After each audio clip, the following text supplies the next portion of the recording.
Hello friends, welcome to JNC. Friends, इस video में हमारे पास जो क्वेश्चन है उसमें हमारे पास एक आर रेडियस की कैपिटल आर रेडियस की रेजिस्टिव कॉइल है जिसका रेजिस्टेंस स्मॉल आर है। और फ्रेंड्स, ये जो कॉइल है ये एक मैग्नेटिक फील्ड में रखी है जो कि इनवर्ड है और जो कि एक टाइम का फंक्शन है given by B naught t square. तो फ्रेंड्स, इसके लिए हमें पैरामीटर्स कैलकुलेट करने हैं, जैसे कि क्योंकि ये फील्ड चेंज हो रहा है तो इसमें कुछ करंट इंड्यूस होगा, कुछ ईएमएफ इंड्यूस होगा जिसकी वजह से करंट इंड्यूस होगी। तो फ्रेंड्स, हमें इंड्यूस ईएमएफ कैलकुलेट करना है, इंड्यूस्ड करंट कैलकुलेट करना है, डायरेक्शन बतानी है इंड्यूस्ड करंट की, और charge flown in t is equal to 0 to t is equal to t naught time. तो फ्रेंड्स, ये चार चीज़ें हमें कैलकुलेट करनी है। बहुत सारी चीज़ें डिस्कस करनी है फ्रेंड्स इस क्वेश्चन में। तो पहले आप इस क्वेश्चन को सॉल्व कर लीजिए अपने आप से, उसके बाद आ जाइए मेरे सॉल्यूशन पे।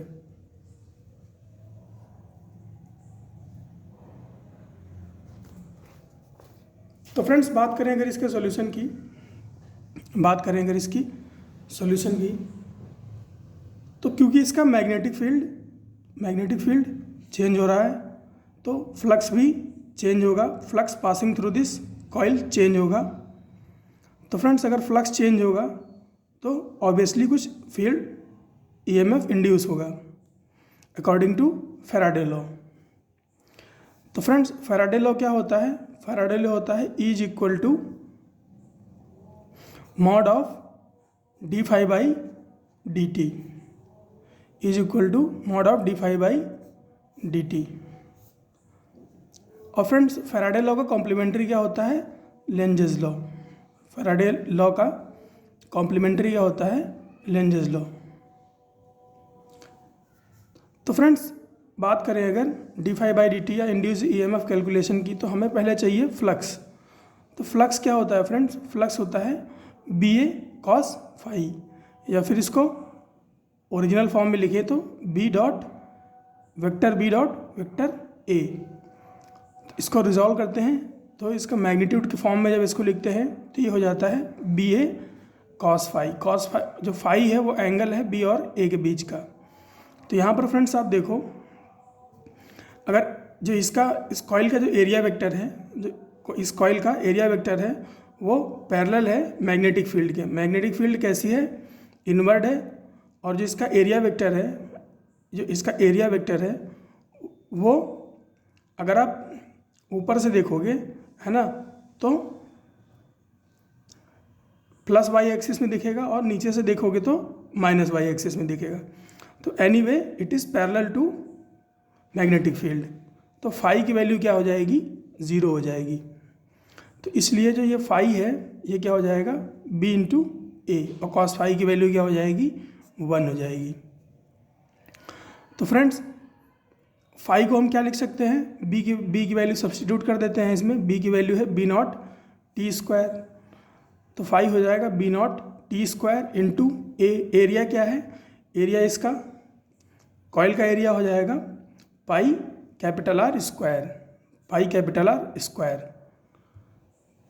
तो फ्रेंड्स, अगर हम यहाँ से d phi by d t calculate करें तो हम इसको टाइम के रेस्पेक्ट में डिफरेंशिएट कर देंगे। तो B naught pi are square क्या है? कॉमन है, मतलब कांस्टेंट है, तो ये बाहर रहेगा।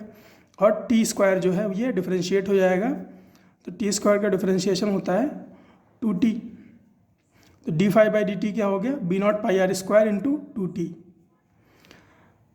तो फ्रेंड्स, इस d phi by d t की वैल्यू हम ईएमएफ के फॉर्मूला में रख देते हैं जो कि फैराडे लॉ है, E is equal to mod of d phi by d t. तो डी फाई ई की वैल्यू क्या आ जाएगी? 2 B naught pi are square t. तो ईएमएफ जो है वो फंक्शन है टाइम का। अब बात करें फ्रेंड्स इंड्यूस्ड करंट की, तो क्योंकि इस कॉइल का कुछ रेजिस्टेंस है ना, स्मॉल आर, तो ये जो ईएमएफ इंड्यूस हुआ है ये करंट प्रोड्यूस करेगा। कितना प्रोड्यूस करेगा? EMF divide by resistance. तो EMF है 2B0 pi are square T, उसको अगर हम रेजिस्टेंस से डिवाइड कर दें तो हमें इंड्यूस्ड करंट मिल जाएगा। तो ये है induced current 2B0 pi are square t divide by small r. अब फ्रेंड्स हमारे पास इंड्यूस्ड EMF है, इंड्यूस्ड करंट है। तो फ्रेंड्स थर्ड क्वेश्चन में उनसे पूछा गया था, थर्ड जो क्वेश्चन था उसमें उनसे पूछा गया था कि इंड्यूस्ड करंट की डायरेक्शन कैसी होगी, इंड्यूस्ड करंट की डायरेक्शन कैसी होगी। तो फ्रेंड्स यहाँ पर आप देखो, यहाँ पर ये टी स्क्वायर है। तो जैसे जैसे टाइम बढ़ेगा तो जो रेट ऑफ फ्लक्स चेंज है, यहाँ पर आप देखो ये भी टाइम का फंक्शन है, तो ये बढ़ती चली जाएगी, है ना, बढ़ती चली जाएगी। तो इंक्रीजिंग फ्लक्स चेंज है ना, फ्लक्स चेंज है, उसकी जो रेट है वो इंक्रीजिंग है। तो जो इंड्यूस्ड करंट है ना, उसकी डायरेक्शन हम लेंजेस लॉ के अकॉर्डिंग फाइंड करेंगे। लेंज लॉ क्या कहता है कि जो इंड्यूस्ड करंट होती है वो अपोज करती है कॉज ऑफ इंड्यूसिंग हिम, है ना। जो इंड्यूस करंट है वो उसको इंड्यूस करने वाले कॉज को ही अपोज करती है। सन किल्स द फादर। तो इंड्यूस करंट की डायरेक्शन ऐसी होगी कि वो फ्लक्स में हो रहे इंक्रीमेंट को अपोज कर सके। तो आप इस कॉइल को देखो, अगर इस कॉइल में ऐसी करंट हो जो इस बढ़ते हुए मैग्नेटिक फील्ड को अपोज कर सके, है ना, अपोज कर सके। तो अगर मान लीजिए इसमें करंट फ्लो करती है क्लॉकवाइज, तो मैग्नेटिक फील्ड कैसी होगी, इनवर्ड होगी, तो वो सपोर्टिव हो जाएगी। तो करंट क्लॉकवाइज नहीं फ्लो करेगी, करंट इसमें फ्लो करेगी एंटी क्लॉकवाइज। तो एंटी क्लॉकवाइज जब करंट फ्लो करेगी, एंटी क्लॉकवाइज जब करंट फ्लो करेगी, तब क्या होगा, जो इंड्यूस मैग्नेटिक फील्ड होगा वो अपवर्ड डायरेक्शन में होगा, और वो अपोज करेगा इस डाउनवर्ड इंक्रीजिंग मैग्नेटिक फील्ड को। तो इंड्यूस करंट की डायरेक्शन कैसी होगी, anti clockwise. All right, fourth question में हमसे पूछा था कि कितना चार्ज फ्लो करेगा, है ना, टी नॉट टाइम में कितना चार्ज फ्लो करेगा। तो फ्रेंड्स ये करंट है, इसको हम क्या लिख सकते हैं, आई को dq बाई dt लिख सकते हैं, आई को dq बाई dt लिख सकते हैं। तो dq क्या हो जाएगा, आई dt। आई की वैल्यू हमारे पास है 2B0 pi are square t divide by small r. तो इसमें सब्सटीट्यूट कर देते हैं 2B0 pi are square t divide by small r into dt। अब हमें क्या चाहिए, हमें टोटल चार्ज चाहिए, तो इसको इंटीग्रेट कर देते हैं विद रिस्पेक्ट टू टाइम।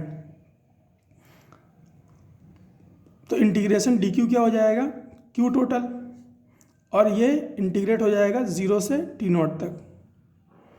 तो इसमें 2B0 pi are square by small r वो कांस्टेंट है, तो इसको बाहर निकाल लेते हैं। 2B0 pi are square by small r constant है, तो इसको बाहर निकाल लिया। अंदर क्या बचा, केवल t और dt।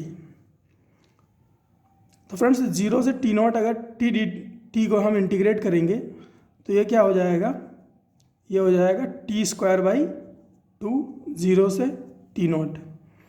0 पे इसकी वैल्यू 0 होगी, केवल t0 पे इसकी वैल्यू होगी। तो इस इंटीग्रेशन का जो वैल्यू आएगा वो आएगा t0 स्क्वायर बाई 2, और बाहर कांस्टेंट क्या है, 2B0 pi are square by small r. तो इस तरह से Q टोटल की वैल्यू कितनी आ गई, B0 pi are square T0 square by small are.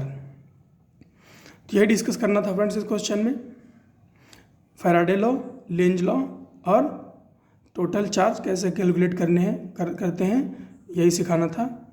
मिलते हैं फ्रेंड्स नेक्स्ट क्वेश्चन में।